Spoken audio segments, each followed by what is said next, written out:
Alright. Okay. Ito po si...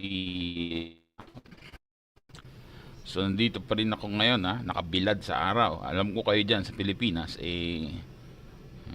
naghahanda na kayong matulog. You know? Naghahanda na kayong matulog. Okay? Naglalatag na kayo ng banig. Ha? Tamantala ako dito, andito ako, nagpapahangin pa rin, ha. Dito sa karagatan. Okay? Karagatan ng Pacific Ocean. Alright. So, ganito, no? Okay. Hindi po, nasa hospital lang ho ako. Gabi na rin ho rito sa Japan, yun, no? Actually, andito ako sa pantry, ha? Pantry nitong hospital. Okay? So, ako lang mag-isa rito. Dapat pepwesto ako sa laundry na naman kanina. Umakyat ako sa 8th floor. Kaso, ako lang mag-isa. Doon sa patay na yung mga ilaw. Ha? Medyo natakot ako. Sabi ko. Sabi ko, hospital to. Ha? Hindi ito biro, ha? You know, baka may sumagot, ha? May sumagot sa pagkokomentaryo ko, biglang may sumagot, eh. Nako, patay tayo, ha? Kaya dito ako sa pantry at nasa likod ko, convenience store. So, may mga tao. So, okay lang ako rito, ha? So, medyo maganda ang ating usapan dito, ano? O maya biglang may sumilip na ganun, makita nyo, di ba? Ayan. Anyway, okay, ha, mamadaliin na natin to, ha. Okay, yung Sri Lanka kasi naputol kanina. Sabi ko babalik ako, di ba? So hindi ako makatiis na hindi bumalik, nakahiga na ako doon sa aking kama, kaso sabi ko, nakapangako ko sa inyong babalik. So babalik ako para ibalita natin yung Sri Lanka, di ba? At hindi lang yan. Okay, dahil nandito ako ngayon, okay, may bonus tayo. Siyempre, babalikan natin yung 1986, Edsa Revolution at yung 1986 na labanang pagtutuos nila Cory Aquino at President Cory Aquino, dating Presidente Cory Aquino at ni Ferdinand Marcos Sr. Ngayon, titignan natin kung paano yung way ngayon ni Marcos Jr. doon sa Marcos Sr. Kasi bakit? Meron kasing pattern yung dalawa, mamaya papaliwanag ko yan. Medyo masaya itong usapan na to, no? At saka itong Sri Lanka na to, at natutuwa ako sa kanila at sila ay tumindig, para sa kanilang bansa. Okay. Okay, sa ibang balita naman po, pag-usapan natin. Siyempre, babati-bati ho muna tayo kasi sabi ko kanina, babati-bati, hindi tayo nakabate. So, importante po yun. Okay, so,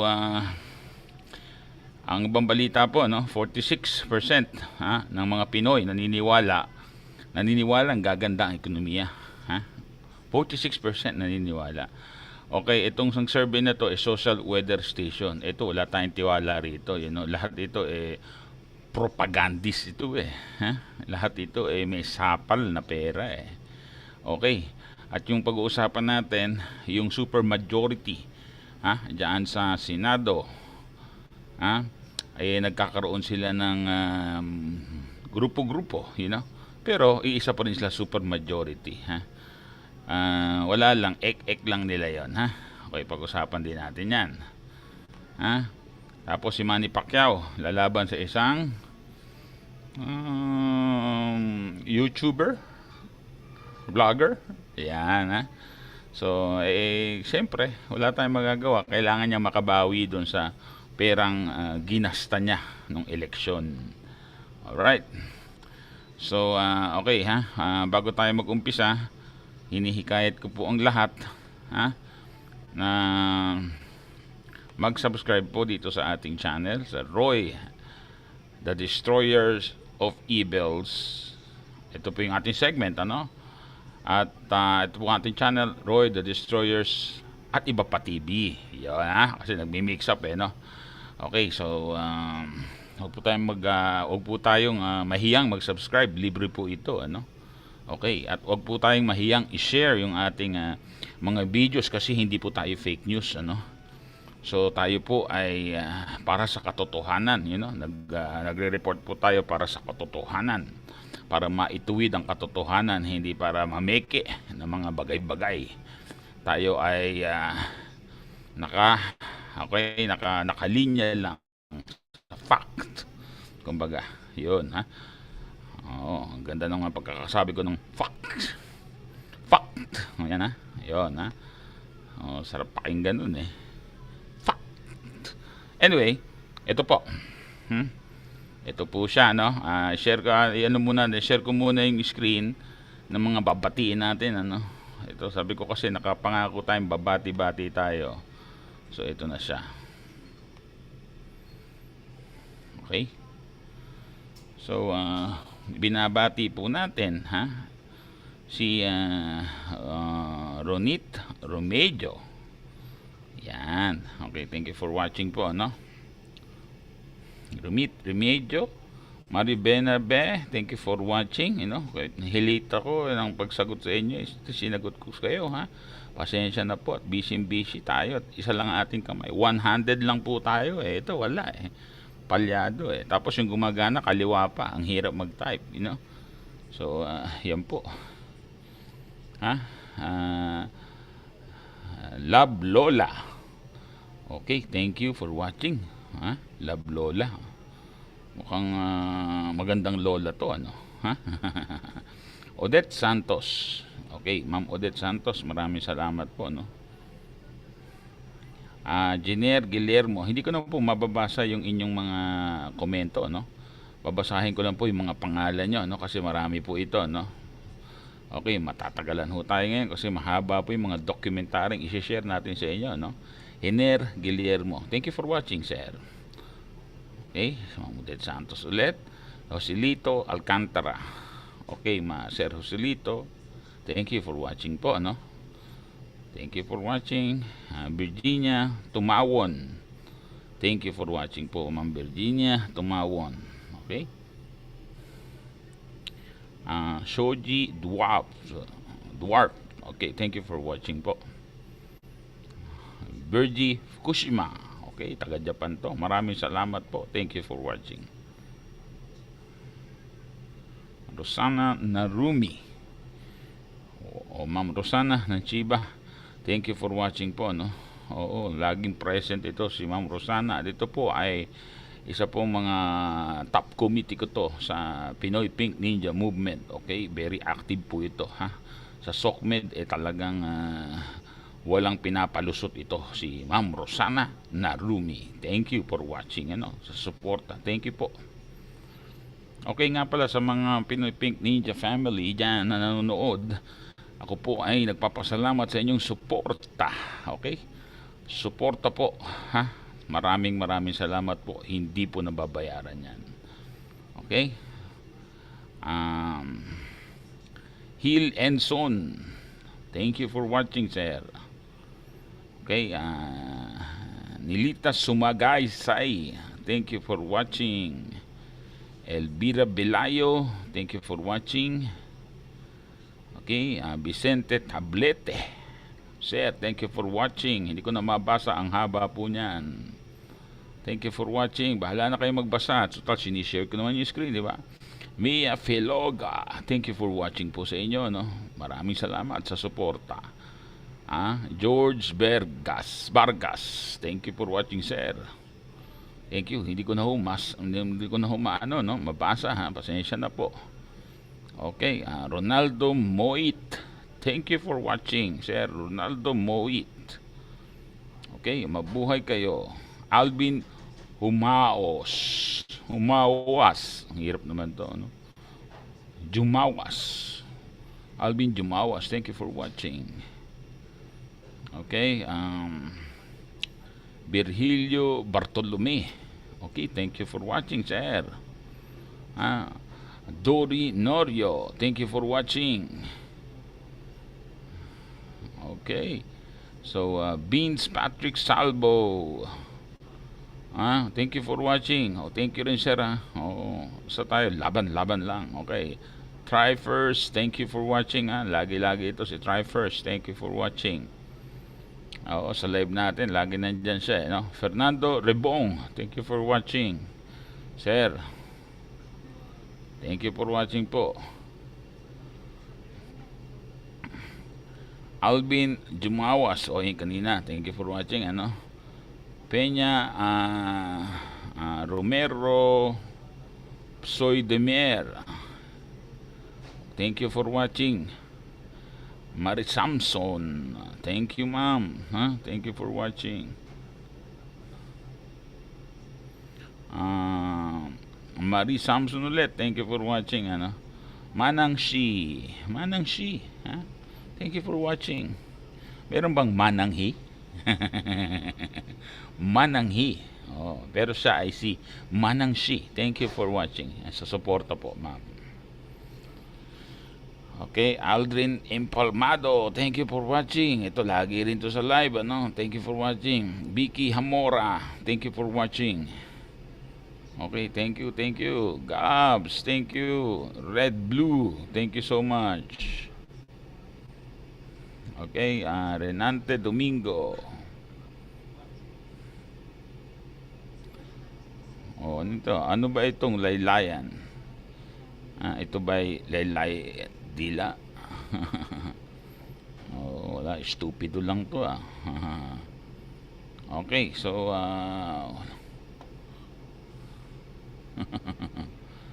okay, so pabayaan na natin yung iba. Yung iba mga bastos lang sila.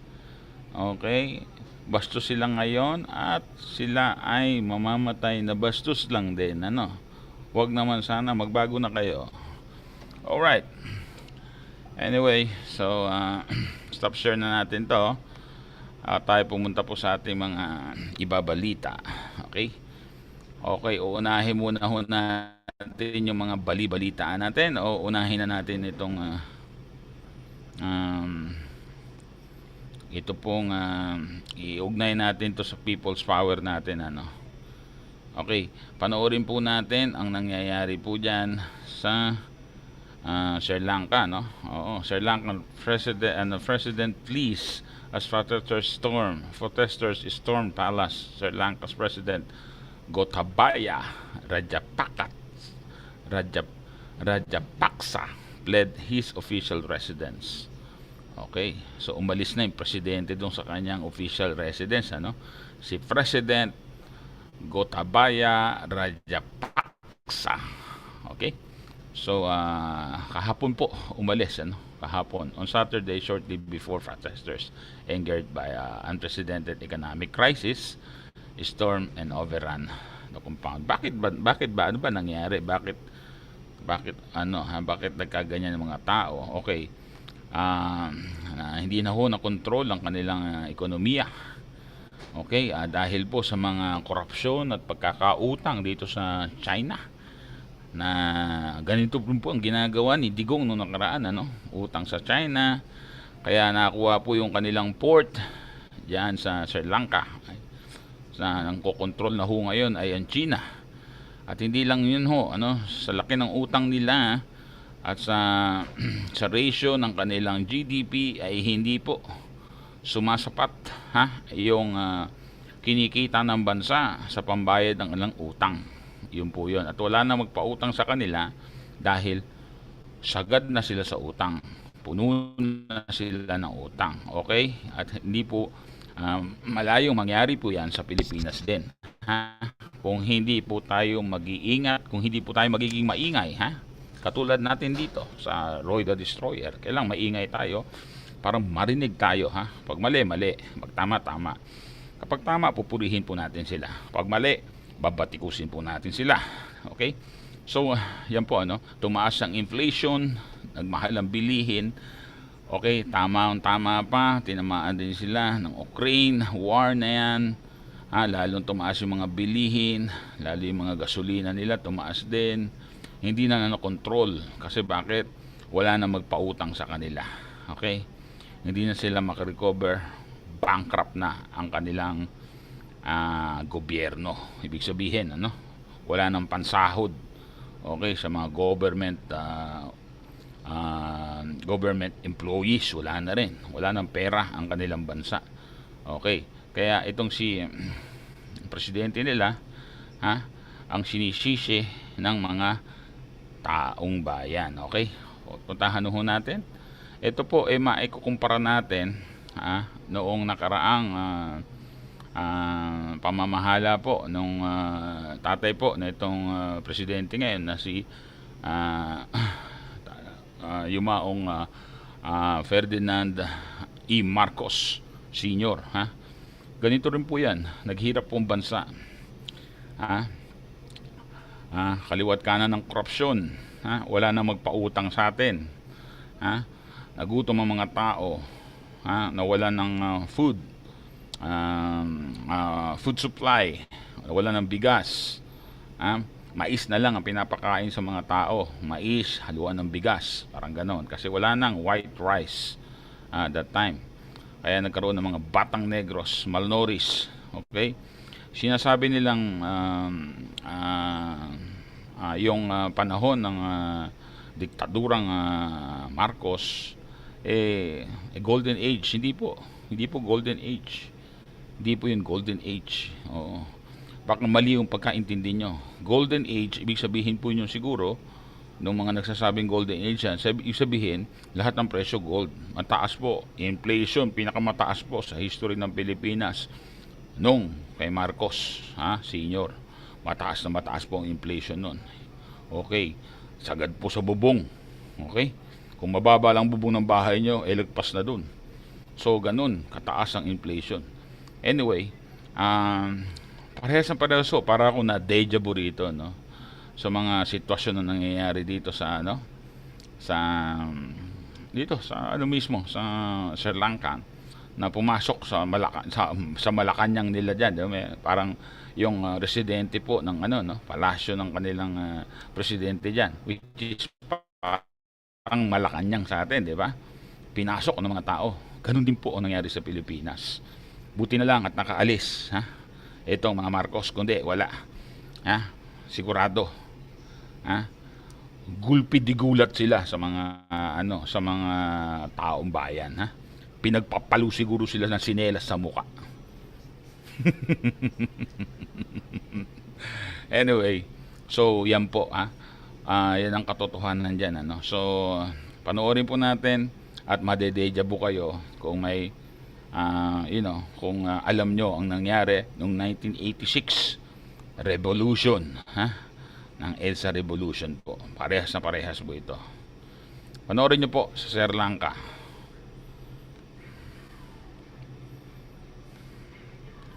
So ito po, yan yung mga tao nasa labas pa. Okay? Okay, no, nagkaroon sila pagkakataon pumasok sila. Yan po, para silang mga langgam. Here we go! No way we can stop it, man! That's it! That's Sri Lanka! Come on, Sri Lanka! There we go! End of the story! End of the bloody story! Bloody hell! Woohoo! Victory! Victory! Victory! So sumisigaw ng victory, victory. No way we can stop it, man! That's it! That's Sri Lanka! Come on, Sri Lanka! There we go! Yan. End of the story! End of the bloody story! Bloody hell! Okay, nanindigan po, okay? Nanindigan po ang mga tao sa Srilanka. Okay? Kaya nakamit nila ngayon, ang pansamantala na victory, pero hindi pa ho, dahil hindi pa ho sumusuko itong presidente at hawak pa ho ng mga military, ang presidente ay tinatago. Okay? So titignan ho natin sa mga susunod na araw kung ang mga military ay sasanib po, okay, sa puwersa ng taong bayan. Okay? Which is yan po ang nangyari nung nakaraang EDSA Revolution. Sumanib po yung mga military sa puwersa ng taong bayan. Okay? Ito po, i-share po natin yung pangalawang video natin dyan sa Srilanka. Nung nakapasok na yung mga tao, yan yung nasa labas yung mga tao, diba? So, i-share natin nung nakapasok na sila, Okay, teka lang ha. Oo, oo. Ito, oo, ito yung nakapasok na sila. Panoorin natin.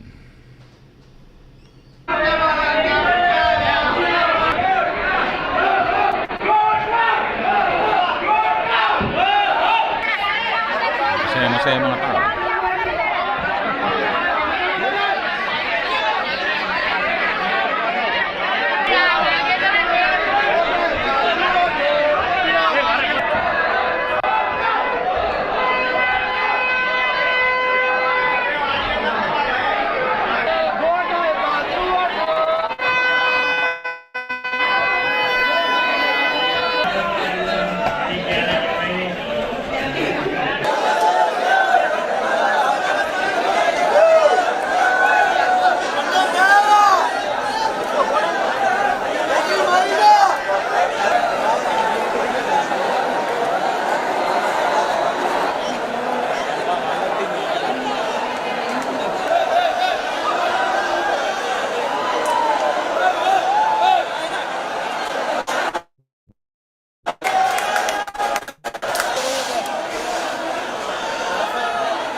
Okay, so yan po ano.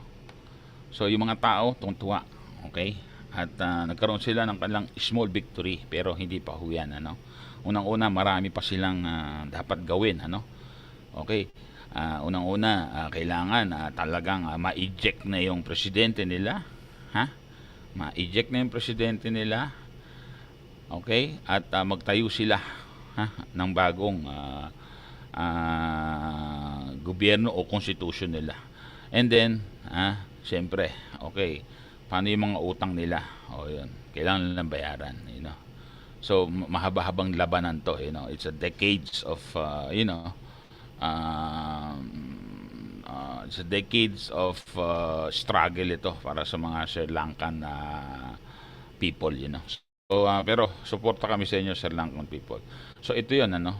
Ito ang aral dito, ano. Ang aral dito, pag marunong tayong tumindig kung ano ang dapat para sa ating bayan at kung ano ang dapat para sa ating kinabukasan, kinabukasan ng ating mga saling lahi, kung marunong tayong tumindig, walang sino man ang pwedeng mambalahura. Yan ang balahura. Mambalahura sa atin, you know.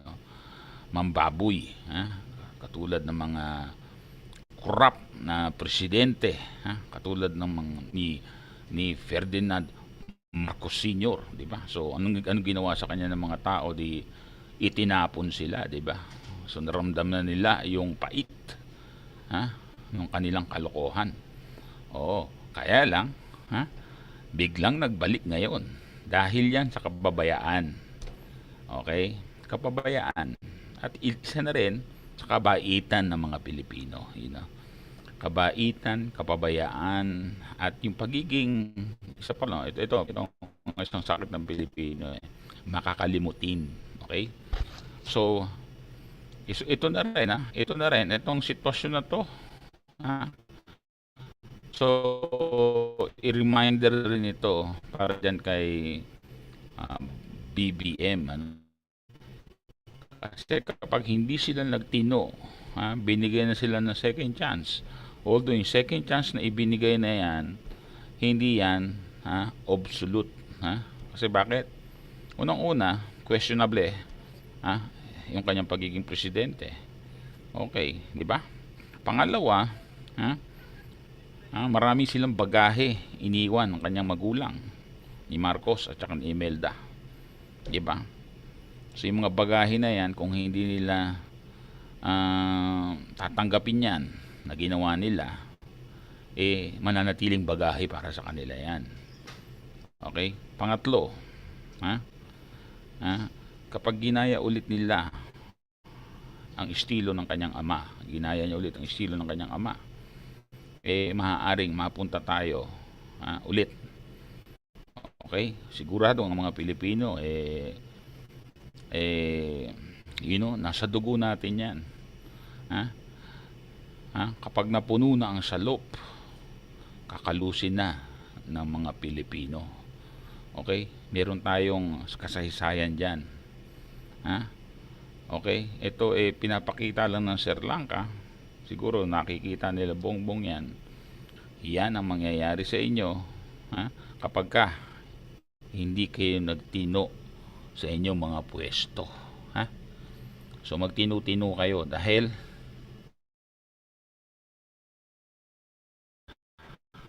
ako na Dejavu yan. Ako sa sa People's Power siguro mga 2 days. Tapos hindi ako nakaakit ng Malacanang that time. Ang siguro after. Kasi pwede na inopen na yung Malacanang So dami ng tao pumunta. Andun na ako twice ako pumunta sa Malacanang. Okay? Anyway, huwag natin pag-usapan na paghahalata yung ating edad Okay, ganito.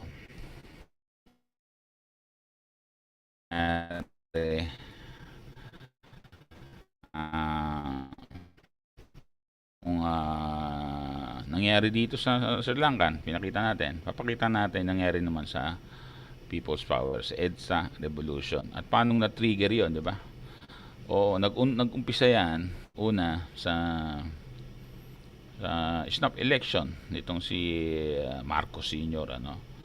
Okay? At lahat nag-aklas.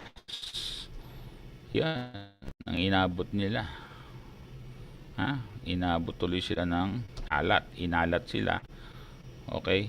So yan, napatalsik sila, pinaalis sila ng Pilipinas.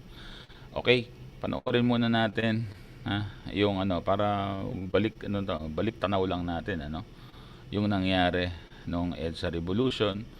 Tapos pag-uusapan natin mamaya yung snap election, kung ano ang mga similarity nitong si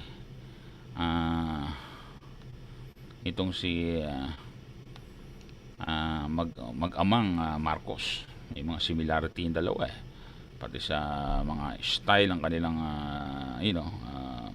propaganda. Pare-pareha silang dalawa Anyway, i-share po natin itong EDSA Revolution noong 1986 para balik tanaw lang para makita natin ulit na minsan pinaglaban natin ang ating kalayaan. Okay? At nanalo tayo doon. At mananalo tayo kahit kailan. Kapag may sumubok, agawin ito uli. Military supporters took over defense headquarters in Camp Aguinaldo and prepared to defend themselves. The coup had become a mutiny.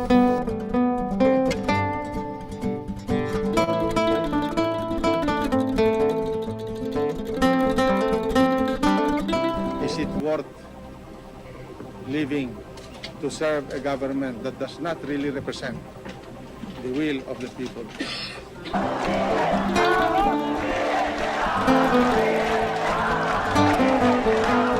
Marcos was still in control. I am withdrawing my support for the President. That power and that authority that is legally with me as the commander of the Philippine Constabulary and the Integrated National Police, and the very little that I have as Vice Chief of Staff. At 500 kilometers long, Koryakino was in support. She began a long campaign to boycott the Marcos regime. She had no idea then that in 4 days, she would be facing all the Philippines. But she had been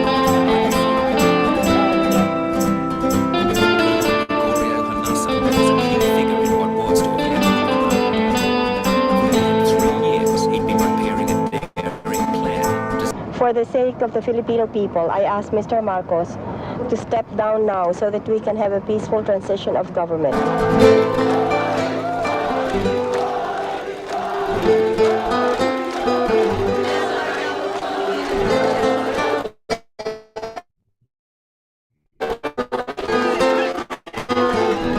you the truth, I never expected that the size of the crowd would be like that.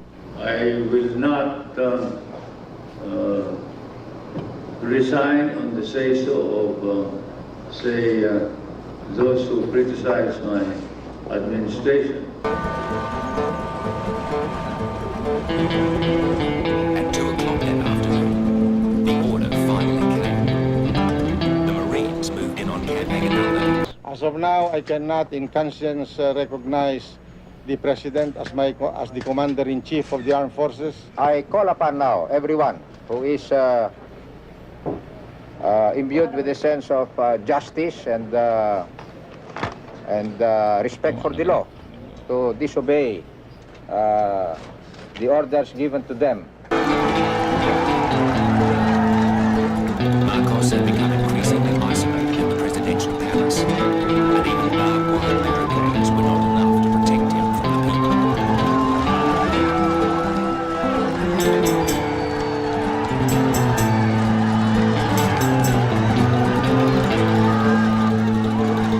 We will not fire the first shot, but the moment they fire the first shot, I think we will be engaged, and they will find out that either they will annihilate us or we will destroy them. The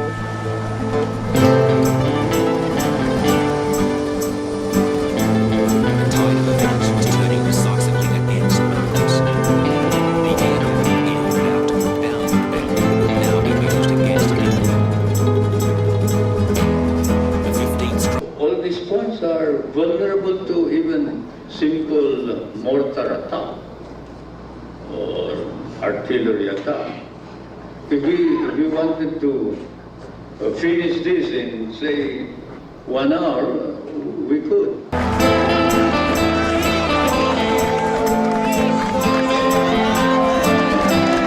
Hold on. You disperse the crowd without shooting them. You may use any other weapon. We will get your orders, sir. Yes. All right.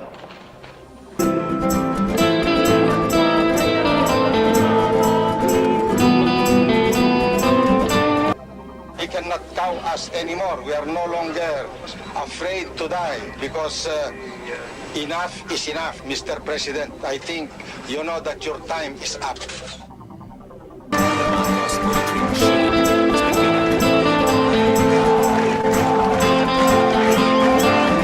We are all very happy to announce that it is confirmed Mr. Marcos has left this country.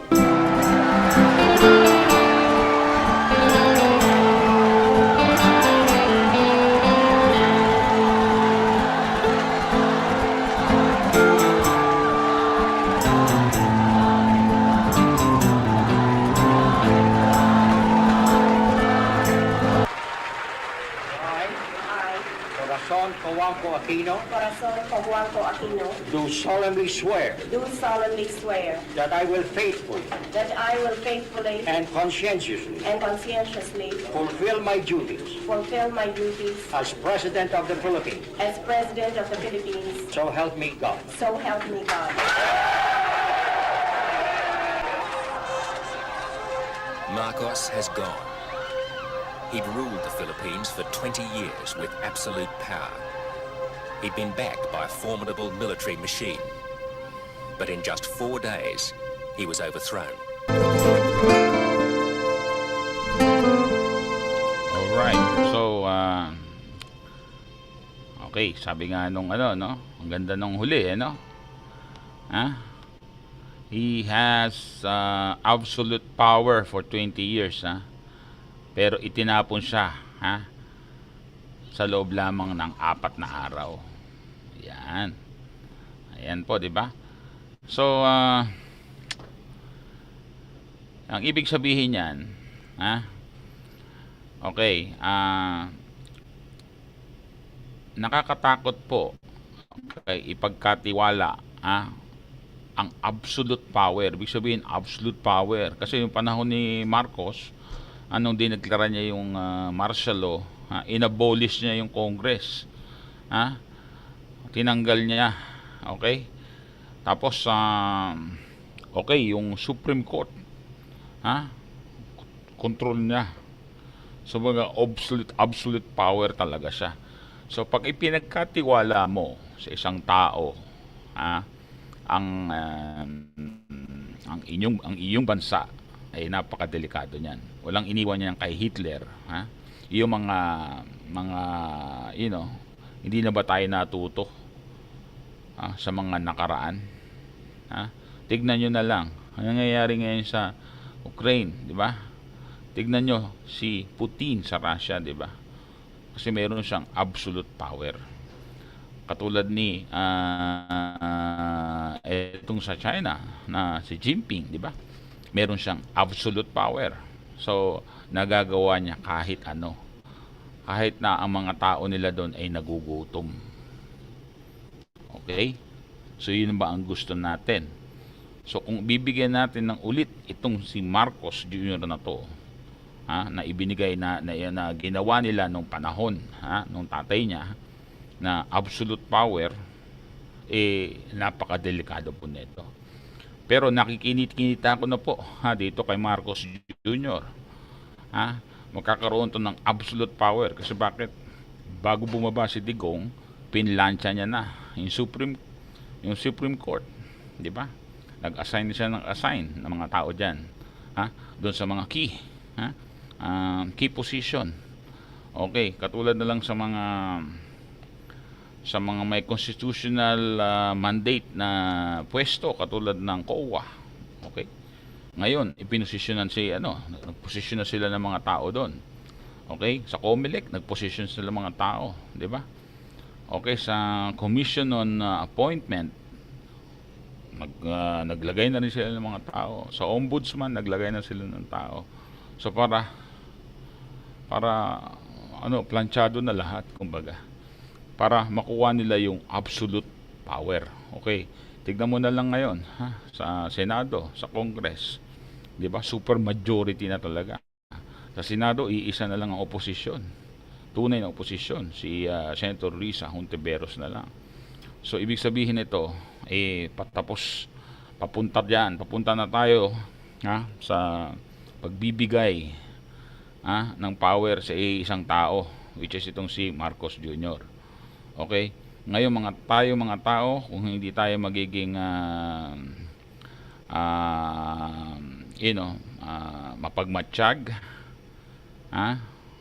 mapagmatsyag at saka hindi tayo magiging balidoso sa ating bagong presidente, sinasabi ng presidente ng 31 million, kailangan pagmatyagan natin kung ano yung gusto talaga nilang mangyari, no? Kasi iba yung sinasabi dun sa ginagawa, di ba? Oo, iba yung sinasabi dun sa ginagawa. Okay, bakit? Okay, katulad nito, mayroon lumabas na survey, 46% ng mga Pinoy naniniwalang gaganda ang ekonomiya. Okay, ito ay nilabas ng SWS, which is hindi ako pabor dito na ito talaga yung data na yan, no? Kasi bakit? Dahil yung Pinoy, pagod na ho. Nawawalan na sila ng pag-asa. So lumalabas sa data dito, kalokohan ito. Okay, ito ay propaganda. Okay? Ito ay mind conditioning na naman yung ginagawa na to, no? So pwede ba itigil nyo na to, Marcos Jr., yung mga mind conditioning na ganito? Kasi bakit? Tapos na election Tapos na kampanya Nanalo ka na nga, di ba? Sabi ng 31 million. O itigil nyo na itong mga propagandang ganito. Dahil okay, hindi bubusugin ng propaganda nyo ang mga tiyan ng mga tao. Yan ayon sa isinagawang survey ng social weather stations para sa unang quarter ng 2022, lumalabas na 46% na Pilipino ang economic optimist, habang 28% ang neutral at 6% naman ang economic pessimist. Ibig sabihin 6% lang yung nawawalan ng pag-asa na, di ba? Hindi yan. Marami na ho nawawalan ng pag-asa. Pinaligtad nyo yung anong yun eh. Di ba? Ako, ilan lang sa mga kakilala ko, kausap ko, wala ng pag-asa eh. Di ba? Oo. Nagaganda ang ekonomiya. Hindi gaganda ang ekonomiya kay Marcos. Paano gaganda ang ekonomiya kay Marcos?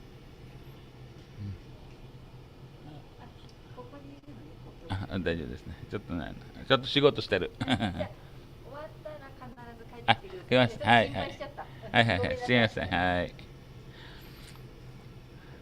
Oh, so, yun ha. May kumausap sa akin, nurse. Na-miss niya ako. Di ba? O kaya pumunta siya rito. Anyway, sabi ko, uwi na ako maya-maya. Anyway, ganito ha. Okay, so yung 46% na yan, kalokohan yan. Hindi ako naniniwala dyan. Kung naniniwala kayo dyan, ha, kayo'y naniniwala sa propaganda ang ginagawa nitong administrasyon to. Ha? Propaganda lang yan. Okay? So, huwag kayong maniwala dyan. At yan, unbelievable. Yan. Okay? So, iwanan po natin yan. Balikan po natin yung labanan, ha, ni Cory Aquino, at ni Ferdinand Marcos Sr. Nung snap election. Makikita nyo rito, talagang ano to may ibang klase, mga pandaraya rito, ibang klase,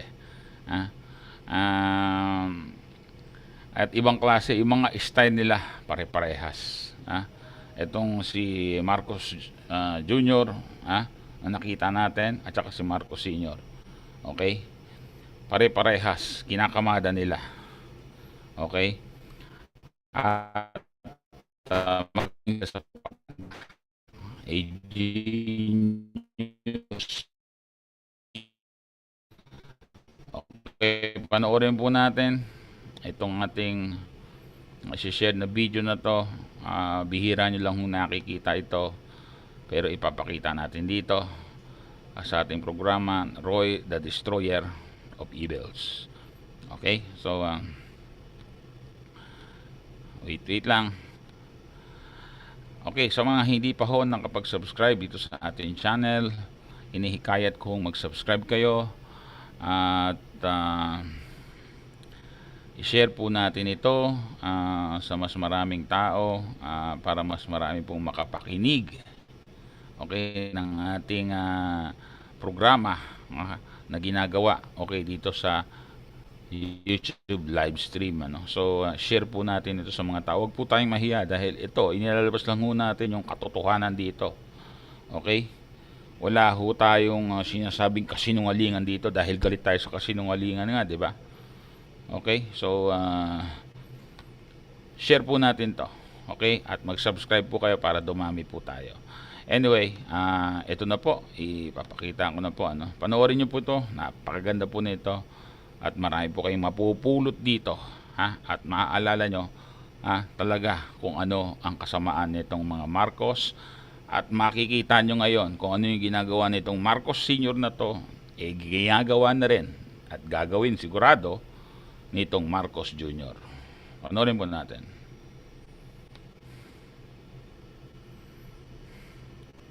Over, believing that she can run the country when she cannot. The only issue in this election is Mr. Marcos himself and the 20 years of his misrule. Now look, I don't want to talk about this anymore. If you do, I'm going to walk out. I'm really lucky if I can get my face on television. In the Philippines, the campaign for president is over, and within hours, the voting begins. Good evening, I'm Ted Koppel. Okay, Kasi ang gusto nitong TV station na to, mapagsabay sila, mapagsama sila at kausapin sila, magdebate sila, itong TV station na to, Pero okay, si Marcos Sr.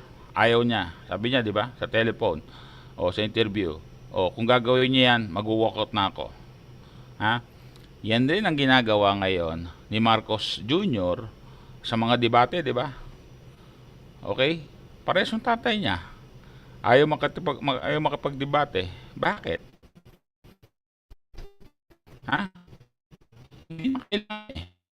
Hindi niya kailangan i-impress yung mga tao kasi bakit? Alam niya mananalo siya kasi bakit? Adayain niya eh. Diba? Yan yung tatay niya oh. Ganyan oh. Okay, panoorin pa natin. And this is Nightline. The contest has been raucous, bitter, and violent.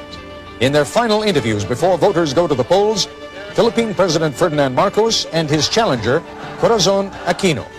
I deny categorically any speculations of the corruption and hidden wealth that is being alleged, so much so. Since he controls almost everything in this country, it is really unthinkable that we in the opposition, can manage cheating the way he is accusing us of.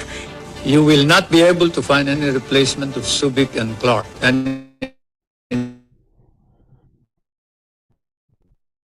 time you think it wise to do so. Agreement which will expire until 1991. And in the meantime, I will keep all of my options open. Filipinos are not known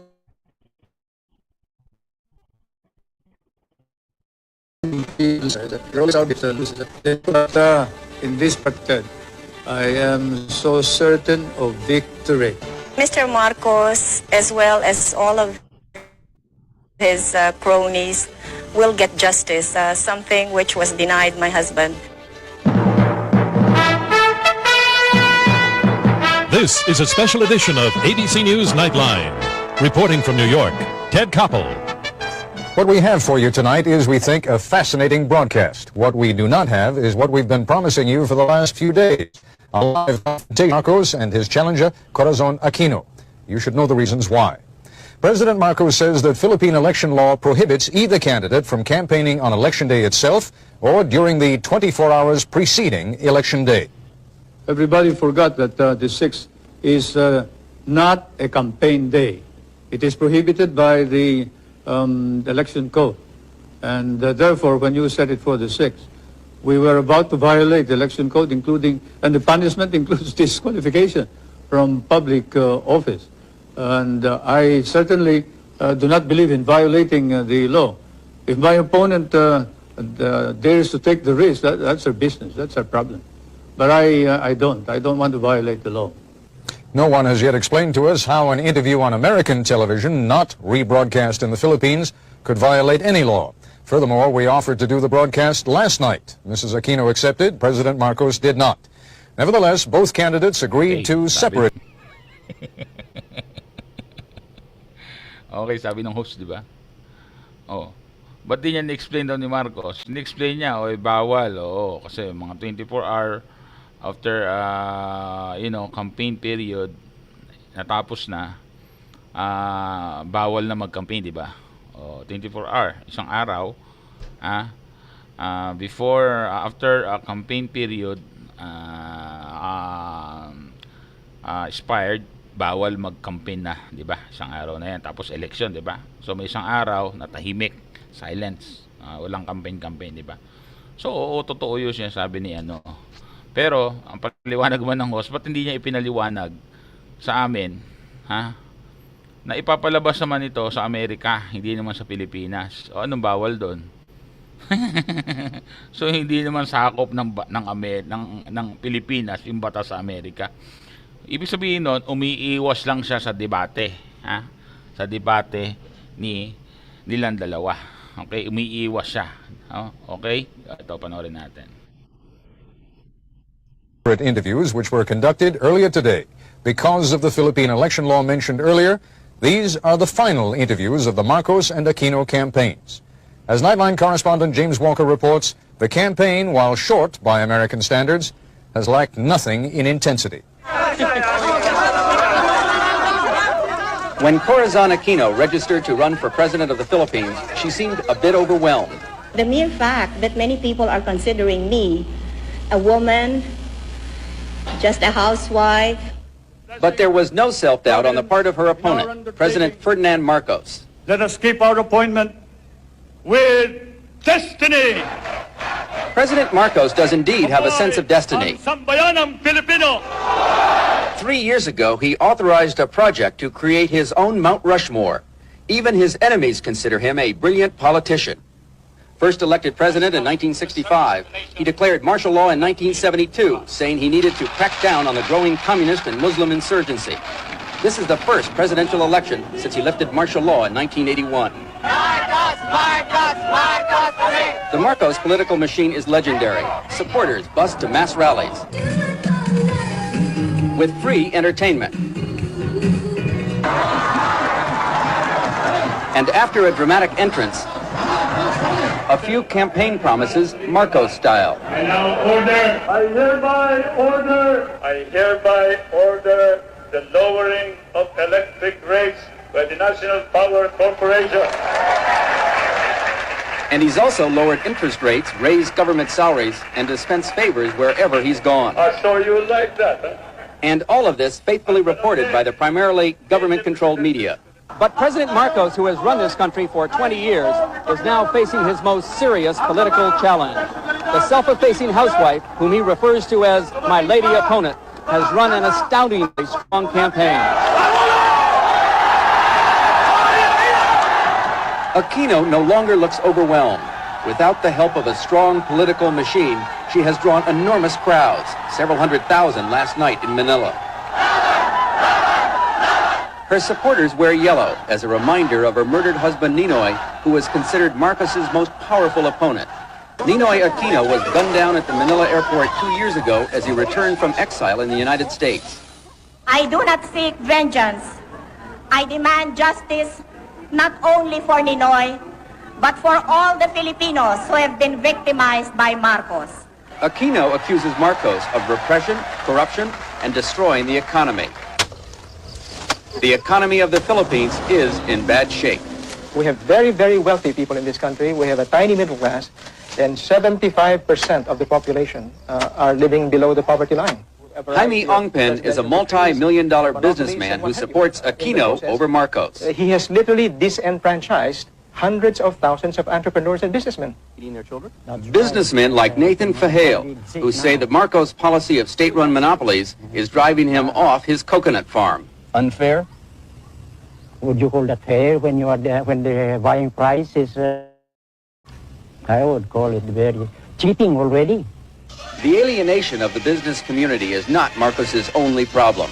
There have been reports in the American press questioning his war record and documenting extensive investments in the United States. But he ignores all that on the campaign trail, stressing instead the threat of communism and charging have no guns. You, the civilian, who are not soldiers, we will be the first to suffer. Many of us will die. He also accuses Aquino of waffling over issues such as the future of American bases here and says she has no political experience. A sheltered life is not a training ground for the raw and brutish situations that an organizational leader must grapple with. I concede that I cannot match Mr. Marcos when it comes to experience. I admit that I have no experience in cheating, stealing, lying, or assassinating political opponents. Nice, brilliant answer, huh? Ma'am Cory Aquino. President Marcos can take tough rhetoric like that, and his machine is expected to deliver the votes this Friday. 58 years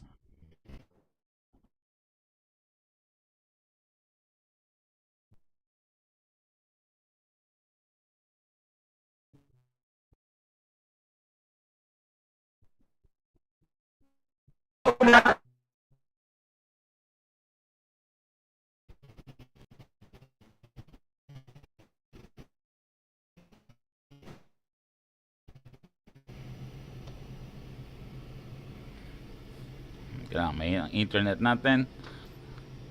Okay, paumanhin. Meanwhile, the Aquino campaign is running on emotion. She's become more than a politician. She's become a symbol for change. This is James Walker for Nightline in Manila. When we come back, a warning from Mrs. Aquino. Okay, so wait lang ha. Lilipat tayo ng pwesto. Dito.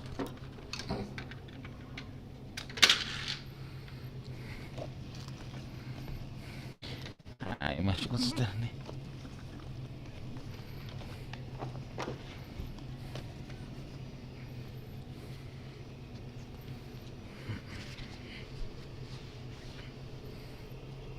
Wait lang. We know that there may be real trouble ahead if Marcos tries to steal the election. And President Marcos tells us what he'll do if he loses fair and square. Nightline, which tonight was honored with its third Alfred I. DuPont Columbia Journalism Award.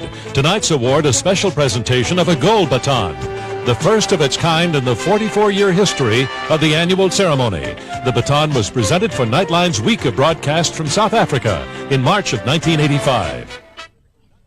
The history of political skullduggery in the Philippines would make a Chicago ward healer blush.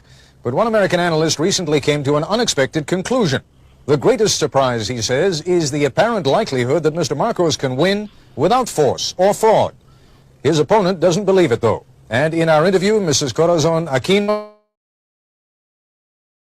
Marcos, that it was he who called for snap elections, and once the people decided to participate, he better watch out if he threatens to frustrate their will again. I'm afraid he will have an angry people on his hands. Mrs. Aquino, you keep making what sometimes sound like veiled threats and sometimes not so veiled. What do you mean he'd better watch out?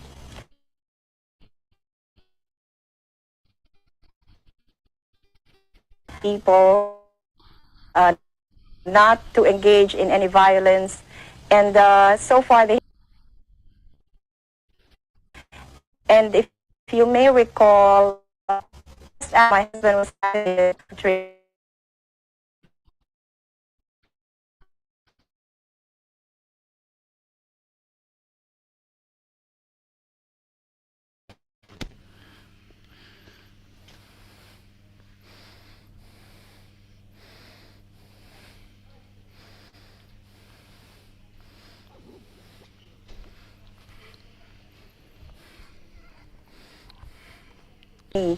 But this time, they have a greater stake in this. It's not just Cory Aquino, but the future of our children and our children's children. So if they think that they have been cheated out of an election, I'm afraid they might not listen to me anymore if I still insist on going about this peacefully. Well, let me put it to you this way. You are running for president of the Philippines. You are putting yourself forward as the leader of your nation. And now, if I understand what you're telling me correctly, you're saying if the election doesn't go the right way, you may not be able to control even your own followers. That doesn't speak very well for your ability to be able to run the country. Well, Ted, the people who are with me now are so convinced that I will win. And if Marcos resorts to terrorism or to gross cheating, then the people who have supported me may finally think that the electoral process is just not advisable anymore. Are you raising the specter, the possibility of something approaching even civil war? No, not civil war, as long as I can manage it. In fact, I have said that if Mr. Marcos cheats me out of this election, then I will call for daily demonstrations. However, if these daily demonstrations will still not get us the desired results, then I am afraid that the people might not listen to me anymore. Mr. President, I don't remember any election in recent Filipino history, in fact, even in not-so-recent Filipino history, where the loser did not claim that there were technical and other reasons of foul. So, and perhaps you remember one, but I don't. I think you're right. Filipinos are not known to be good losers. They're always our great losers, and they never concede. But in this particular matter, Ted, I am so certain of victory that these declarations of my opponent that there will be a civil war in this country indicate how desperate they are. I certainly am concerned about your attitude that you feel that there would be cheating if I win, and there would be no cheating if she wins. No, I think it's the other way around. I realize it is a hypothetical question, but in every election, someone has to win, someone has to lose, and I wonder if you would address the hypothetical question, though. If you lose, will you stand down? I have never thought of it, but certainly if there is no question which nullifies the results of the election, as I said, I will perform my duty as president in accordance with law. When we come back, President Marcos addresses two of the most controversial issues of this campaign, his war record and his health. Okay, yung ating music yan. Ayan, okay. Two issues in the Philippine election campaign recently made front-page news, not just in the Philippines, but around the world. Both raised questions that only Ferdinand Marcos himself can fully answer. There have been repeated reports in this country by correspondents who say that your bodyguards have had to support you, quite literally, sometimes almost carry you, that you have been taken backstage and that apparently you've been getting shots of some kind or another, or dialysis of some kind or another. Your health has been very much an issue, sir. I wonder if you would react. Those are fabricated. I have never been supported by my guard. I have a limp on the left knee where I was wounded in Bataan by shrapnel. And occasionally when I'm tired, I do limp a little, but I don't need any support. And I am proud of that wound. I am proud that occasionally I must limp. But certainly, being carried by my bodyguards is not part of it. I am carried by the crowd when I come into a rally as a mark of triumph. It's a part of the routine. And those foreign correspondents who report that I go in for a shot, now, I wish they could come with me so that they can see that I have to change my underwear, my shirt, undershirt, because I have caught a cold speaking in the rain. And this irritating repetition of these legends and fables about my health is certainly getting to be very boring. Mr. President, you mentioned a moment ago having received a shrapnel wound at Bataan, and that this old war wound sometimes comes back to trouble you. That, of course, raises another issue that has been very much here in the American press over the last couple of weeks, both in the New York Times and in the Washington Post. Both of them have done extensive articles which suggest that your claims and the claims of your supporters that you are so highly decorated are fabricated claims. I don't think that that is the story. It's a story about my guerrilla group. It's not about the medals. Even here, when the case of libel was filed, the publisher here did not question those medals. It's only you, Americans, who question.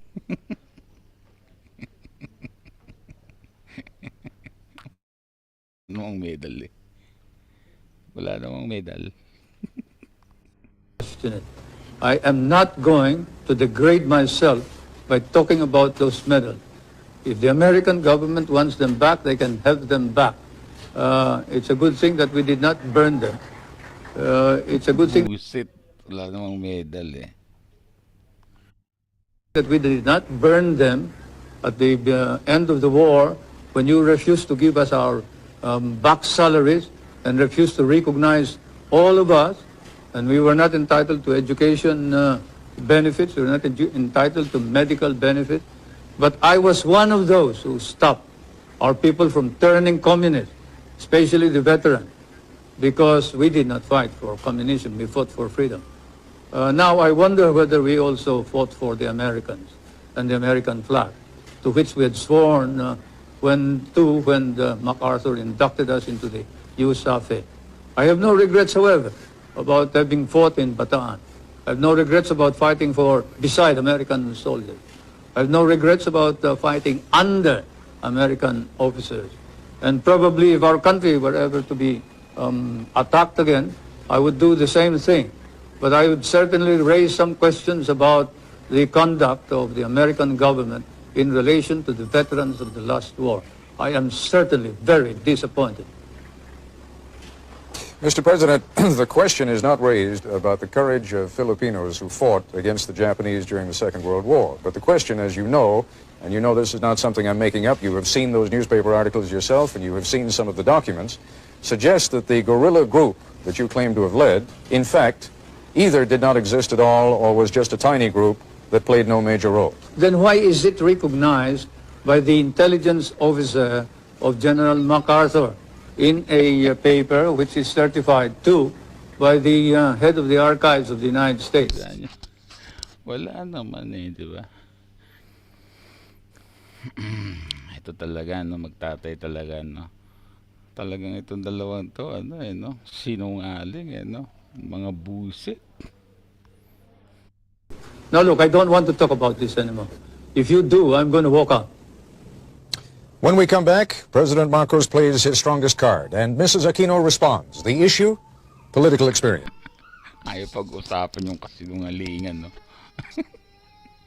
Bulgar. Walang yung Marcos.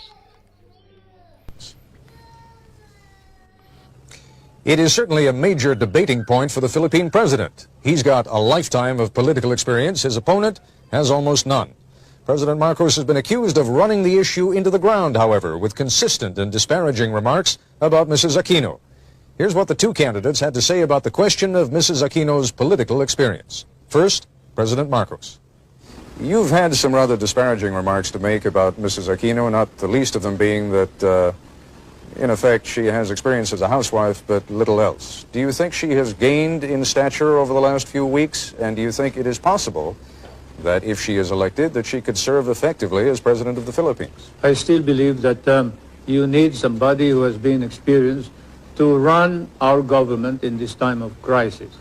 I have nothing against her, but certainly when, say, your son is sick and he needs an operation or he needs the expertise of a good doctor, you don't pick just anybody who has honesty and sincerity in order to cure your son. In that situation where she has no experience whatsoever is something that we have to accept and admit realistically that she had the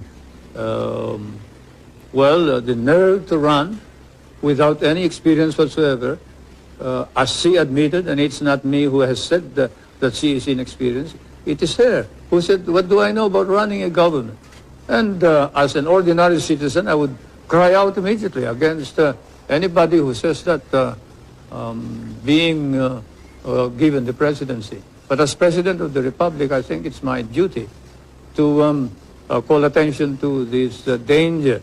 I know that you made a great deal, and it is an excellent rhetorical device of saying, yes, you are inexperienced. You are inexperienced in corruption. You are inexperienced in crime. You are inexperienced in dictatorship. But let's be candid about it. You are also inexperienced in leadership.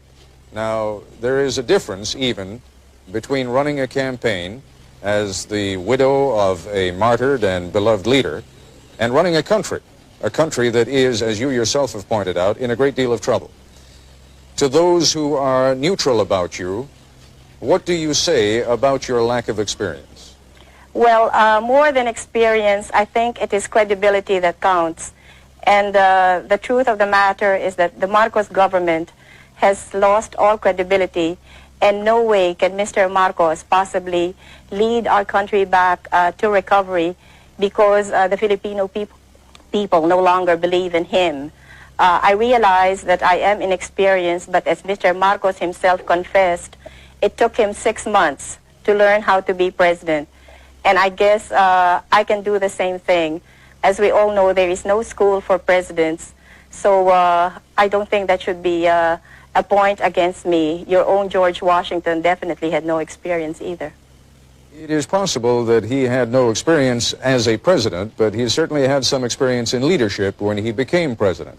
And you are trying to become now the leader of a fractured country, the leader of a country that has enormous economic problems, the leader of a country that is rife with corruption, as you yourself have said, the leader of a country that has so many problems that one wonders how even the most experienced leader would be able to take care of them. I don't mean to harp on it, but it is the central issue of the campaign against you. And what I would like you to focus on for a moment is not you simply as an alternative to President Marcos, but you on your own merits.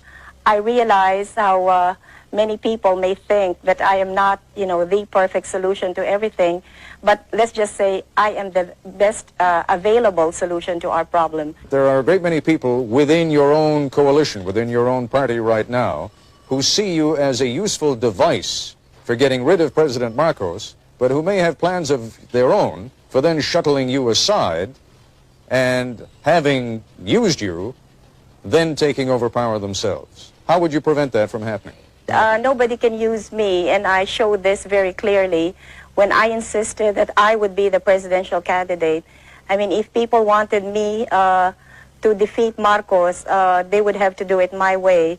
And you can ask the politicians, the leading politicians in the opposition, how I was able to get all of them to agree that I would be the presidential candidate and not anybody else. Otherwise, we would have had two candidates instead of just one. Again, Mrs. Aquino, the point I'm making is that I can see why they would be willing to stand aside for the immediate goal of getting President Marcos out of the way. But now we're talking about real power. Now we're talking about the power of governing and leading the Republic of the Philippines. And my question is, are you confident that you can continue to rule even when some of these people are going to be trying to take power away from you? Yes, I'm very confident of that because there were no deals involved when I ran for president. So nobody has a hold on me. I am my own person. I intend to continue being that kind of person. As I said, I don't owe anybody any favors. When we come back, how the two candidates intend to deal with an issue of crucial strategic importance to the United States, the future of U.S. bases in the Philippines.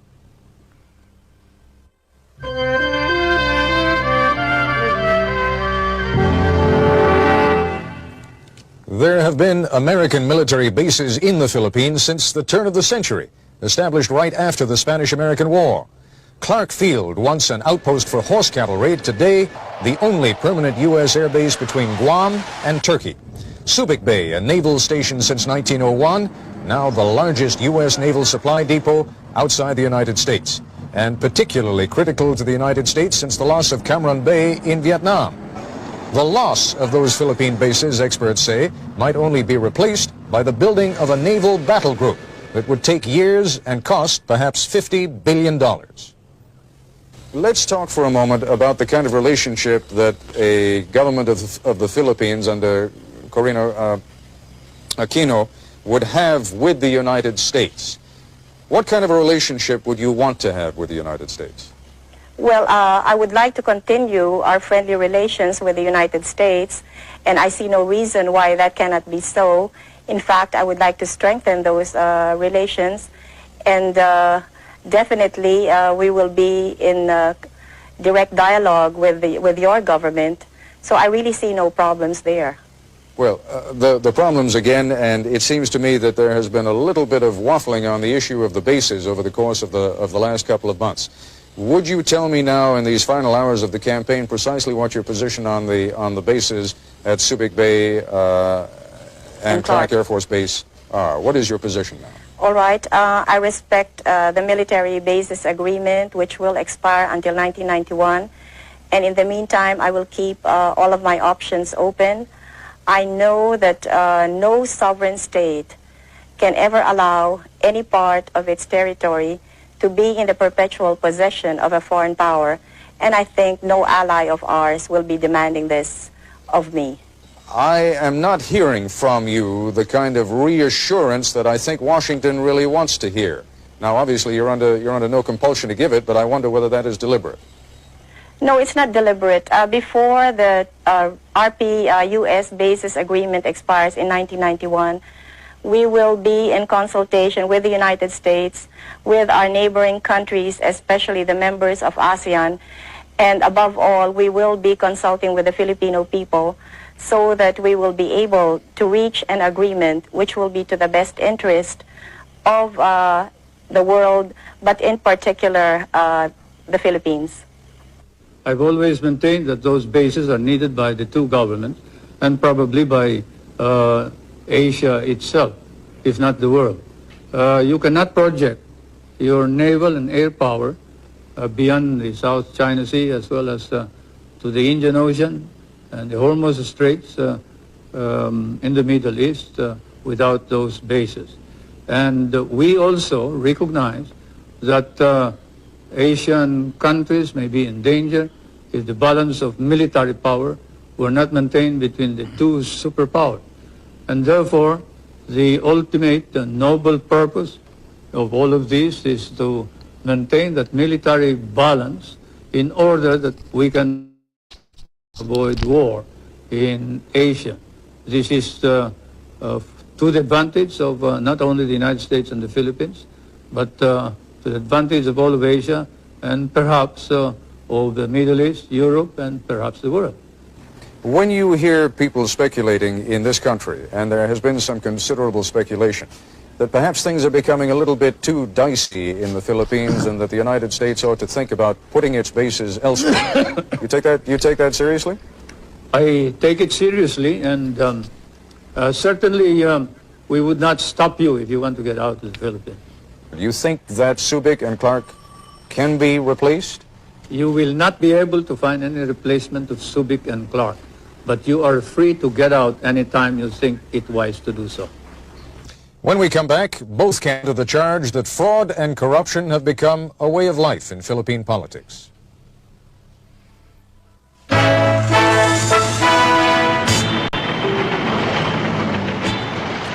In a moment, we'll hear Mrs. Aquino respond to the charge of election fraud on the part of her followers. But first, some more detailed charges that have been leveled against President Marcos.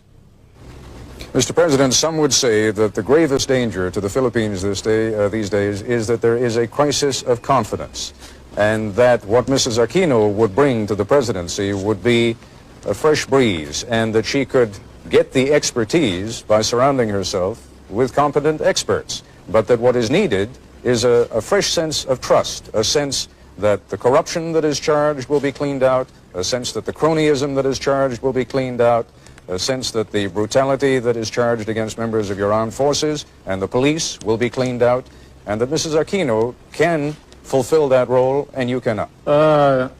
You, sir, are guilty of accusations that are not proved by evidence. Corruption and hidden wealth were charges included in the impeachment proceeding. They were debated upon, and the opposition was challenged to present their evidence. They could not. There is no evidence. Even in your hearings in the House of Representatives Subcommittee of Mr. Sola, Congressman Solomon and Roth, I think, have said that there is no evidence about corruption or hidden wealth, and that this is all hearsay and all rumor. Now you repeat it as if it is the gospel truth. I question your right to make this as a premise for any further questioning.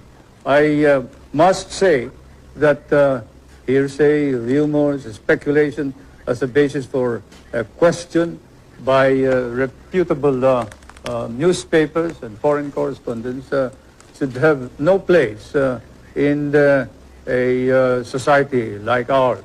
Your society Mr. and President, ours. you are quite right. If I were the only one raising those questions, there would be no point in The raising number them at all. does not matter, Ted. Whether 1,000 people raise it, if there is no evidence, then it is false.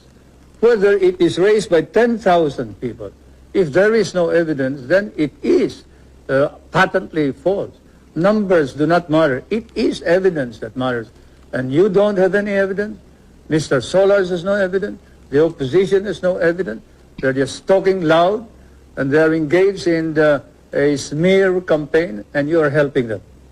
Mr. Solars claims that he has testimony from someone who met with who claims that he has testimony from someone who met with your wife, Mrs. Marcos, who spoke to him of properties that you hold through other names in New York, and that Mrs. Marcos said to this man who testified before the committee that she expected by 1987 to have $70 million worth in profits on those properties.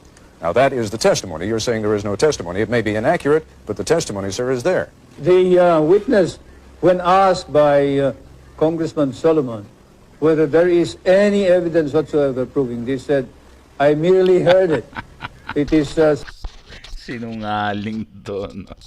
Walang, nakuha na nga yung property na yun eh. ng ng PCGG ngayon di ba? O ba't tinatanggi niya dito, di ba? So ibig sabihin sisinungaling siya rito. Okay, nung nagkademandahan na doon, nakuha ng PCGG yung property na yon. Yung binili ng building sa New York. Something that I heard from somebody.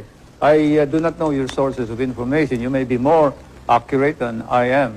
But certainly, I don't consider that evidence which ties us up to the ownership of ngayon, any of these pangalan ng properties. building na yon, Trump Tower. Trump, nabili ni Trump. President Trump. Sinungaling, Talagang magtatay sinungaling, Tapos, di ba, sinasabi nila, golden age yung panahon ni Marcos. Siya mismo kanina, di ba? Nagsasalta siya, sinasabi niya, sa ganitong krisis, hindi pwedeng ipagkatiwala kay Cory Aquino ang pagiging presidente. Sa ganitong krisis, sa ganitong kinakaharap na krisis, ibig sabihin, siya mismo, sa sarili niya, inaamin niyang may krisis ng panahon niya. Kung asa ng golden age.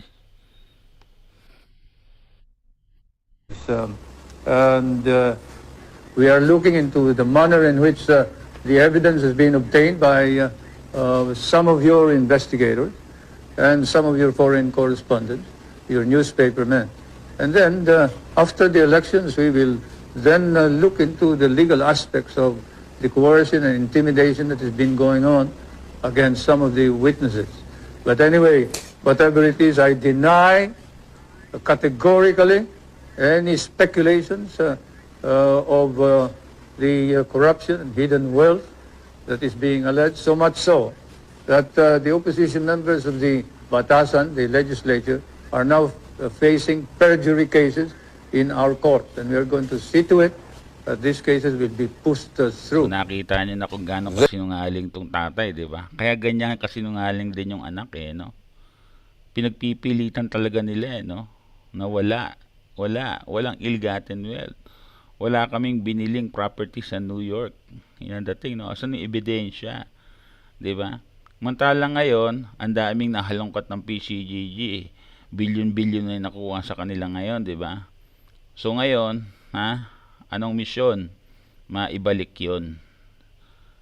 Sa kamay nila. Maibalik yun. Yung mga nakuha na yon sa kamay nila. Yan po ang mission dyan. Okay, panoorin po natin, Talaga nga naman, ang mangga hindi po magbubunga ng santol. Ang mangga ay mangga. Okay? There have been charges by both sides, against both sides, of corruption in the voting process. How is it going to be possible for anyone ever to be satisfied that this was an honest election, even if it were? Well, I guess as long as it is fairly honest, then we would be able to satisfy everybody. But if there are outright violations and we can see that there has been such enormous fraud, then that would be difficult to convince the Filipino people. But as I said earlier, since there are so many people personally involved in these elections, then we will see people power working to make sure that we get as clean and honest elections as possible. How much fraud, how much corruption in the process are you prepared to accept? Well, that all depends, Ted. Naturally, I cannot envision what Mr. Marcos is going to do. So I cannot say right now just what it is that I will be able to accept or what I will totally reject. There is an enormous difficulty in ever reaching a decision on how much fraud there has been. Both sides are going to claim it. We know that already. Your side is going to claim it. His side is going to claim it. How is it ever going to be possible to reach an understanding on what happened and how much fraud there was? Well, Ted, we all know who is the real power in this country, and it's a one-man power. So since he controls almost everything in this country, it is really unthinkable that we in the opposition, can manage cheating the way he is accusing us of. He controls COMELEC, and he has all of the government forces behind him. Okay, So ganito yung nangyari sa eleksyon nung nakaraan. Diyan kay VP Leni Robredo, no. So dahil inarkitekto to ni Digong, so nakontrol nila lahat ng mga government power, even the COMELEC, di ba? So yung design nila, parehas nung ginawa nila nung panahon nung tatay nitong si Marcos. Okay, they have the idea. So siyempre nag-uusap yung mga yan, di ba? Yung Marcos at saka Duterte. So ito ang gawin mo. Okay? Ito ang gawin mo. Kaya ganon. So yan po ang kinalabasan. So landslide victory raw kuno sila. Sabi ng 31 million. Sabi nila. Tapos mas madali pa ngayon kasi Smartmatic na, 'di ba? So Matic panalo sila. So yan po ang nangyayari. The same pattern, parehas na parehas. So how can he possibly accuse us of committing fraud? Well, if he has all the power, as you say, and if you already believe that he is committed to win this election by whatever means he can, then how is it possible that you're going to win? Well, as I've been saying all along, it's people power that has finally emerged in this past campaign. And there will be many of these people who will be poll watchers in the coming elections. So they will be guarding their respective polling precincts, and they will also be watching the tabulations. So I am counting on all of these people to help us get an accurate count. What happened during the campaign with regard to media coverage? President Marcos has told me that you have certainly had access to the television and radio stations, and he denies categorically that you have been kept off. Okay, komento ko lang sabi ni Pangulong Korea, no?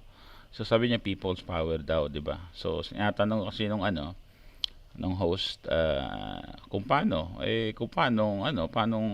tingin niya mananalo siya rito. Kung alam naman pala nilang control ni Marcos lahat, 'di ba? Parang ganoon ang sabi ng host, ano. Kung sinabi niya mananalo sila sa people's power lang. Okay? Yung people's power, ibig sabihin yun nga, babantayan yung mga free seat, post, poll watcher, maraming poll watcher ang ilalagay. So ibig sabihin, that time, talagang tao gumagalaw na. Kaya lang talagang nagkaroon ng malawakang dayaan. So, ang kakulangan natin dito sa nakaraang eleksyon, siguro, maraming poll watcher, kaya lang kinapos tayo, in a way, hindi ganon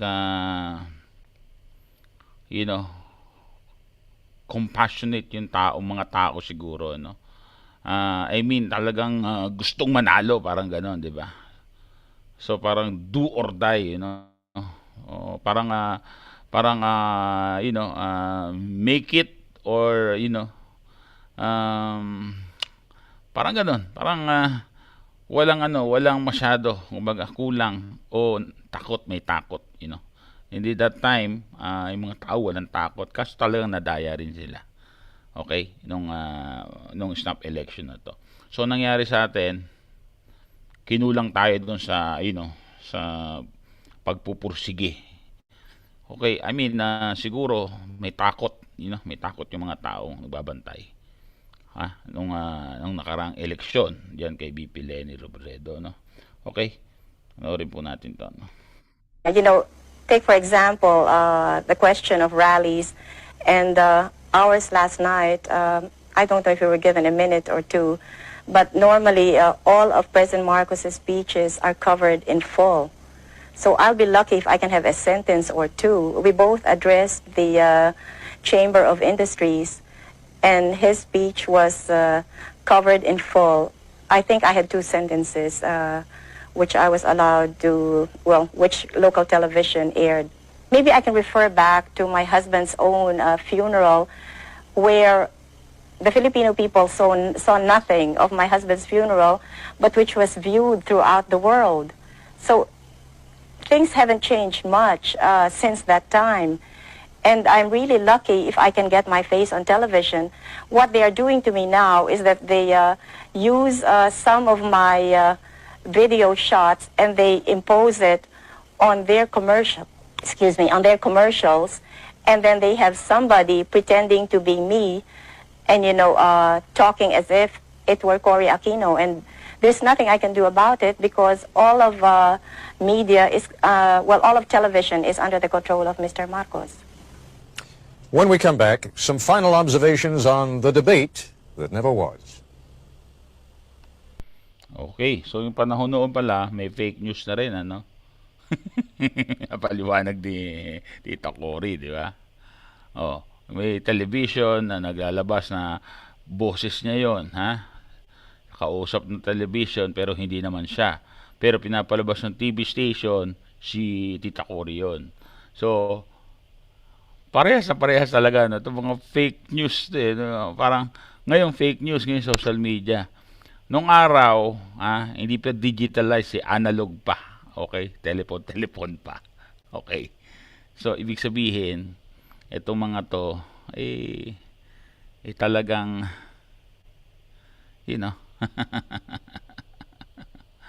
talagang demonyo talaga sa kagaguhan. The live debate, of course, never happened. During the course of my interview with President Marcos today, I asked if he would still consider talking directly to Mrs. Aquino on Nightline if we were able to arrange it before the legal deadline that prohibits further campaigning. It must be noted that the President said he would. It must also be noted that he set certain conditions. He and Mrs. Aquino would have to be at the same location. I would have to be joined by at least 2 Filipino journalists who would also pose questions. They would have to be acceptable to both candidates. And all of this would have had to be arranged within 8 hours. That is, before the campaign legally expired at 11 o'clock this morning, our time. We tried.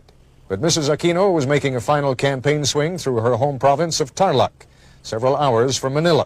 It was there, in fact, that I interviewed her. That's why she was on the phone. We wish there could have been a debate here. Even more, we wish there could have been a debate there, before the voters of the Philippines. Somehow, despite the fact that President Marcos and Mrs. Aquino claimed to want that, it never came to pass. Tomorrow on World News Tonight, the latest on the Philippine elections with Peter Jennings. Okay, so, di ba? Umiiwas din si Marcos sa paghaharap nilang dalawa ni Tita Cory. So, parehas silang magtatay, ano? Masyadong makatwiran, kumbaga, maraming palusot, di ba? Magaling mambola, pa-English nila na para magmukhang matalino, parang magmukhang tama lahat ng sinasabi nila, so i-Englishin nila kahit mali, kahit sinungaling. Nakita niyo na, patay na yan si di ba? Ngayon nalaman na natin kung gaano kasinungaling, Marcos Senior, dahil yung sinasabi mo na walang ebidensya, hindi totoo na meron kang property sa New York, wala na, napatunayan na yan ng marami Kasi bakit? Nabawi na po ng PCGG yan Alam naman kunin ng PCGG yan kung hindi sa inyo yan, di ba? Kinuha dahil na-sequester dahil napatunayan sa inyo yan. So maraming kaso ang napatunayan na kanila yung mga property na yan, ang mga sinasabi na yan. Anyway, dito nagpapatunay na si Marcos Sr. ay sinungaling. Okay? Yan, huling-huli siya dyan sa niya. At saka napapatunayan natin dito na ng panahon ng diktator na Marcos,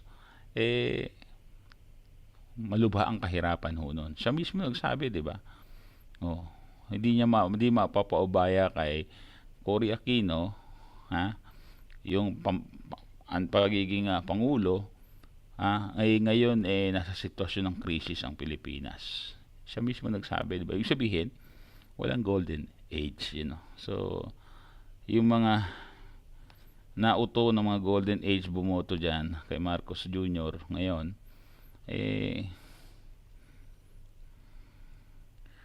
tanga kayo, di ba?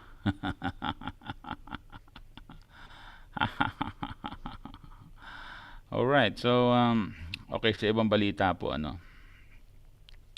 itong mga senador, nagbubuo sila ng kanilang mga grupo-grupo. Itong yung super majority, lahat halos, na to, digong ito, tsaka, hybrid na digong, at tsaka, BBM itong mga to, So, pakita po natin, yung mga senador na yan, Okay, para meron tayong katunayan, hindi tayo fake news, Teka lang, nahihirapan ako dito sa aking posisyon po, pasensya na. Hindi ko lang kung lalayo ako o lalapit ako. Okay. Hirap kasi umupo dito sa buhangin ho, Nandito ko kasi sa dagat, So, sa buhangin, umi-slide ako, Joke lang po. Napatawa ko lang kayo. Anyway, share ko po ito, Ito. Incoming Senate President Mig Subiri meets with so-called Mama Bears Bloc. Ayan, Mama Bears Bloc, Led by Senator Cynthia Villar to finalize committee chairmanship in the 19th Congress. Mama Bear and S. Black terms of endearment for Villar, who gave up on her bid for Senate President. Yan. Diba kasi si Villar dapat Senate President, kaso ibinigay niya na kay Subiri. Okay. Siyempre, yan. Gumawa na sila ng sariling grupo nila. Mama Bear. Yan. So, anong silbi niyan? Para saan yan? Mga ungas. Ano yan? Ha? Gumawa kayo ng grupo-grupo na yan para pagtulungan nyo yung mga taong bayan, pagkaisahan nyo yung pera ng taong bayan, kaya kayo gumagawa ng mga ganyan, pagtulungan nyo, gumawa kayo ng mga batas para sa mga sarili nyo, at saka para suportahan itong si BBM. Ay nako, gumagawa kayo ng mga grupo-grupong ganyan, para saan? Para linlangin ang mga tao. Ito rin, gumawa itong mga to, Ito, 4 na sikat. Yan. Oh. 4 na sikat daw sila. 4 na sikat block. Okay, Senator Jinggoy Estrada says the 4 senators who had a career in showbiz could form a special block in the Senate which could be called 4 na sikat. The block will include Estrada, Senator Bong Revilla Jr., Senator Lito Lapid, and Senator Robin Padilla. Alam nyo, ang gawin yung pangalan, hindi yung ganyan. Okay, hindi 4 na sikat. Ano yan? 4 na bopols. Puro action kayo, action star kayo lahat, diba? Kaya 4. Action star kayo. Wala naman kayong action. Lalo si Lito Lapid, Wala. Tanggap lang ng tanggap ng pork barrel. Kayo, ang pangalan nyo dapat, ang tawag sa inyo, 4 na, ano pa magandang pangalan dito sa 4 na to? Isipin ko pabalikan ko kayo mga guys. Anyway, yan po, So, nagbubuo sila ng mga grupo-grupo, black, So, dyan sa mga sa Senado, So, ano mapapala namin sa inyo, di ba? Pagkakaisahan nyo lang ang taong bayan, Pagkakaisahan nyo lang, pabor, para doon kay BBM lahat yan, ang gagawin nyo. So, wala yan, kumbaga. Wala sa inyong maaasahan. Ha? Okay, ito puntahan po natin itong si Manny, ha? Si Manny Pacquiao. Okay? Si Manny Pacquiao po kasi ay lalaban sa isang YouTuber o vlogger po, ano? Diyan sa Korea. Okay. So, tignan natin.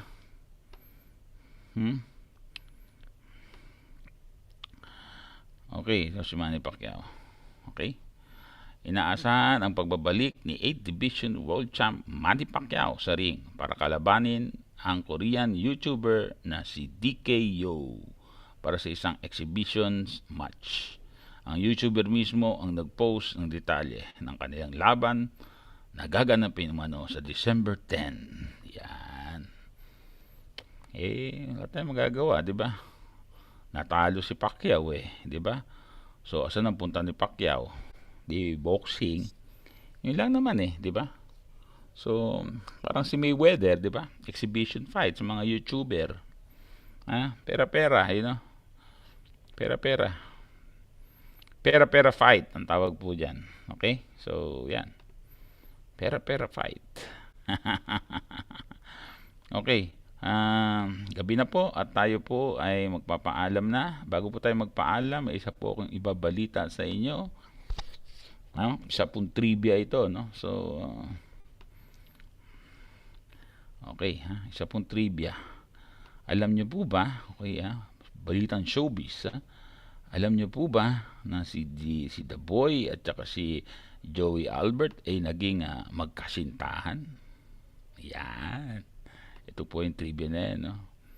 Atin pong alamin, kung totoo ba yan, ano? Alright. Ito, trivia, Noon ay nagkaroon ng secret relationship sina Rudy Fernandez at Joey Albert. Dahil tutol ang magulang ni Joey kay Rudy, dahil sa babaero daw ito. Pero nalaman ng magulang ni Joey Albert ang relasyon, kaya pilit na pinaghiwalay sila. Naku, kalungkot naman nito, pinaghiwalay yung dalawa, ano? Lubhang nasaktan si Joey Albert, nabalitaan niya na nabuntis si Rudy Fernandez, si Alma Moreno. Nabuntis ni Rudy Fernandez si Alma Moreno noong 1979. Napakalungkot naman, no? Pagkaraan ng 5 taon, ay nakamove on na si Joey Albert. Kaya nilikha niya, kinumpose niya. Singer to si Joey Albert, di ba? Kinumpose niya ang awiting I remember the boy, but I don't remember the feeling. Yan. Yung pala yun, ano? Yung I remember the boy. Gusto ko yan, Para pala kay the boy yan. Joke lang po, ano? So ako po yung papaalam na. Good night po sa inyong lahat. At ako yung magsiswimming na sa likod ko. Nakikita nyo. At lulublob na ako dyan, ano? Kanina pa ako lublob na lublob Okay, huwag po natin kalimutan mag-subscribe dito sa ating channels. Okay, subscribe po tayo at i-share po natin yung mga videos natin dito. Maraming salamat po. Okay? Maraming salamat. Good night. Sayonara. Diyos mabalos. Bye-bye.